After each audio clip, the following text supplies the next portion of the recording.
मोदी के खिलाफ, मोहन भागवत के खिलाफ और योगी आदित्यनाथ के खिलाफ एफआईआर होनी चाहिए थी, लेकिन अभी कुछ नहीं है, कहीं भी कुछ नहीं है। तो आपका मुकाबला, इन लोगों का मुकाबला उस सरकार से है।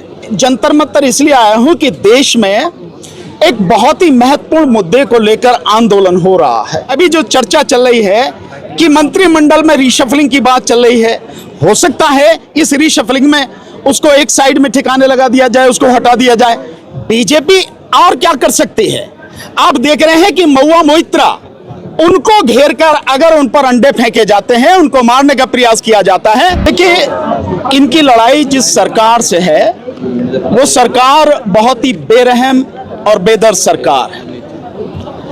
आप इसका अंदाजा इस तरह से लगा सकते हैं, जिनसे आपकी लड़ाई है, जिस भगवान को उन्होंने अपनी राजनीति का केंद्र बनाया, उसी भगवान के घर में डकैती डाली, बड़ी जबरदस्त। इससे बड़ी डकैती कभी हुई नहीं, कहीं किसी ने डाली नहीं।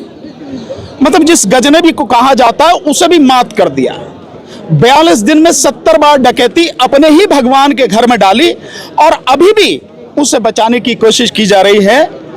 और मुख्य रूप से मोदी के खिलाफ, मोहन भागवत के खिलाफ और योगी आदित्यनाथ के खिलाफ एफआईआर होनी चाहिए थी, लेकिन अभी कुछ नहीं है, कहीं भी कुछ नहीं है।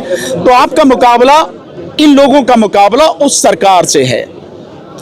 तो लड़ाई आपकी कठिन है, बेरहम और बेदर्द सरकार से आपकी लड़ाई है। इसीलिए वो सारी बातें जो भी है इनके विषय में नहीं पूछ रहे हैं। और जो 750 किसानों के शहीद होने के बाद भी देश का प्रधानमंत्री 2 शब्द नहीं निकाल सकता, तो इन्हें तो अभी 1 हफ्ता ही हुआ है शायद भूख हड़ताल के लिए। लड़ाई लंबी है, इसमें परेशान होने की जरूरत नहीं है। हौसले से और धैर्य से लड़ाई लड़नी है। सर, बीजेपी अध्यक्ष उनका बयान आता है, वो कह रहे हैं कि जितने भी लोग यहाँ प्रोटेस्ट कर रहे हैं, वायरस है, बीजेपी के कार्यकर्ता उन्हें सबक सिखा देंगे। नहीं, सबक तो सिखा देंगे, मैदान में आओगे तब सबक सिखाओगे ना। और ये जो लोग कह रहे हैं ये कीड़े मकोड़े हैं। किसकी बात करो बीजेपी अध्यक्ष की? है क्या वो? उसे मोदी ने लाके बिठा दिया, बना दिया अध्यक्ष। उसकी अपनी हैसियत क्या है, औकात क्या है उसकी? तो ये सब कीड़े मकोड़े हैं, मक्खी मच्छर हैं, ये प्रधान वगैरह, इन सब से बात नहीं। बात ये है कि असली जो है, जिनसे लड़ाई है, वो है मोदी, वो है अमित शाह और वो है आरएसएस। इनसे है लड़ाई आपकी। तो ये बाकी जो लोग कह रहे हैं, इनकी बातों पे ध्यान देने की जरूरत नहीं है। ये सिर्फ उकसावे के लिए आप ये सारी चीजें कह रहे हैं। आपको इनके उकसावे में नहीं आना, इनकी बातों पे ध्यान नहीं देना, इनको पूरी तरह से इग्नोर करना है। तो जंतर मंतर क्यों आए हैं आज यहाँ पर समर्थन देने के लिए? भाई, मैं जंतर मंतर इसलिए आया हूं कि देश में एक बहुत ही महत्वपूर्ण मुद्दे को लेकर आंदोलन हो रहा है, और आज 14 दिन हो गए हैं उस आंदोलन को होते हुए। और ये छात्रों का आंदोलन है, आप कह सकते हैं कि इस देश के भविष्य का आंदोलन है।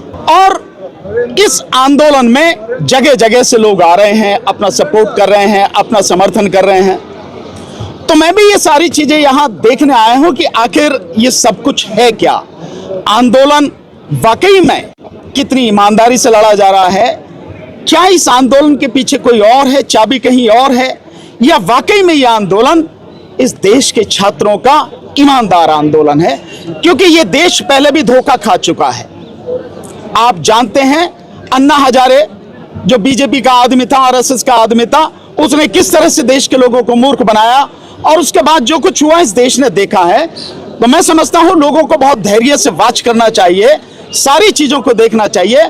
अगर सब कुछ चीजें ईमानदारी से हो रही हैं, वाकई में लड़ाई एक बड़े बदलाव के लिए है, तो इस आंदोलन को लोगों को सपोर्ट करना चाहिए। हाँ, ये मैं मानता हूं कि धर्मेंद्र प्रधान का इस्तीफा मांगना ये कोई इस आंदोलन का मुद्दा नहीं होना चाहिए। मुद्दा असली होना चाहिए देश के प्रधानमंत्री का और गृह मंत्री का इस्तीफा मांगना, उनको बल्कि सत्ता से हटाने का ये आंदोलन ये होना चाहिए। क्योंकि ये धर्मेंद्र प्रधान जैसे लोग हैं, ये तो मक्खी मच्छर है, इनकी औकात क्या है? कुछ नहीं। और हो सकता है अभी जो चर्चा चल रही है कि मंत्रिमंडल में रीशफलिंग की बात चल रही है, हो सकता है इस रीशफलिंग में उसको एक साइड में ठिकाने लगा दिया जाए, उसको हटा दिया जाए। तो क्या आपका आंदोलन, ये जो आंदोलन है, ये आंदोलन खत्म हो जाएगा, या इसके बाद में क्या स्थिति रहेगी, क्या रणनीति रहेगी? क्यों क्योंकि जिस समस्या को लेकर हम लड़ रहे हैं उस समस्या का अभी दूर दूर तक कहीं समाधान किसी को भी नजर नहीं आ रहा है। समस्या ज्यों की त्यों है। अगर 10 साल में 90 से ज्यादा पेपर लीक हो जा रहे हैं और इस आंदोलन के चलते हुए नीट के एग्जाम के बाद महाराष्ट्र में टीटी का एग्जाम वो भी लीक हुआ है, वो कैंसिल हुआ है। तो समस्या कितनी गंभीर है आप इसको समझ सकते हैं। हर व्यक्ति को इसे समझने की जरूरत है।